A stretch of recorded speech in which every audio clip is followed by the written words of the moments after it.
A guy flies in from New Zealand, barely understands oval racing, and now he's sitting 5th in the NASCAR Cup standings? Yeah, that's where Shane Van Gisbergen is right now. And honestly, the garage doesn't know what to do with it. Because after just 4 races in 2026, he's ahead of names that were supposed to dominate. Bell, Logano, Larson, Hamlin, guys who've lived this their entire lives.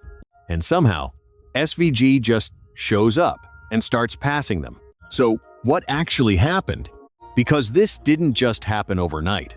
Or did it? It all really started at COTA. And this is where things get weird. Before Sunday's Cup race, nobody was even focused on him like that. He was just running the Saturday race. Nothing crazy, nothing historic. Except this was the one track that always broke him. Every time he came to Austin, something went wrong. Speed? Yes. Execution? Never. Until suddenly, it didn't. He leads 31 laps, controls the race, and then in the final moments, just flips a switch. 6th to 1st, 5 laps. No hesitation. Just like that, he finally gets his COTA win. But here's the part nobody expected. Because that win? It wasn't even the biggest story. Not even close. Lap 24. A 7-year-old kid, Brent Cruz, dives into turn 1 like he's got nothing to lose. And in one move, he passes SVG and Silish. Takes the lead.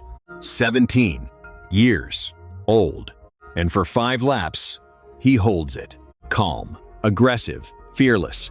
Youngest leader ever, just like that. You could feel it. Something new was happening. And SVG noticed. But his reaction? That's where it gets interesting. He didn't dismiss it. Didn't brush it off. He admitted it. Said the kid was driving on the edge. Said he couldn't even keep that pace himself. Think about that for a second. A veteran, already shocking the Cup Series. Looking at a teenager and saying, I can't do that. That's not normal. And yet, he still throws in a little jab, saying that style wouldn't last the full race. Respect mixed with reality. Because this sport always finds your limit. But even that wasn't the end of it. Because his own teammate, Silish, was supposed to be right there with him. And then suddenly, he's out. Brake failure. Done early. Just like that, the fight disappears. But you could already feel it building. When those two are both on track, something bigger is coming. And then there was that moment. That little hand signal out the window. At first, it looked like nothing. Just a quick gesture. But then you hear the explanation. They were signaling each other. Back and forth. Quietly. Competitively. Almost like a game inside the race. And that's when it hits you. These guys aren't just racing. They're playing with each other, and that's dangerous. Then Sunday arrives, and suddenly, everything feels heavier. Because now, history is involved. 5 straight road course wins. One more ties a record that stood for decades. And everybody's watching. But then, qualifying happens. Muy bad. Worst start he's had in a long time. And just like that, doubt creeps in. Maybe this is where it ends. Except, it doesn't. Lap 7, he's already 6th. Like, the start didn't even matter. And now you're thinking, wait, is this actually happening again? But this is where things take a turn. Because it comes down to 3 guys. Reddick, Blaney, SVG, and suddenly, SVG isn't chasing the field anymore. He's chasing perfection. Lap after lap, he's right there, but never quite close enough.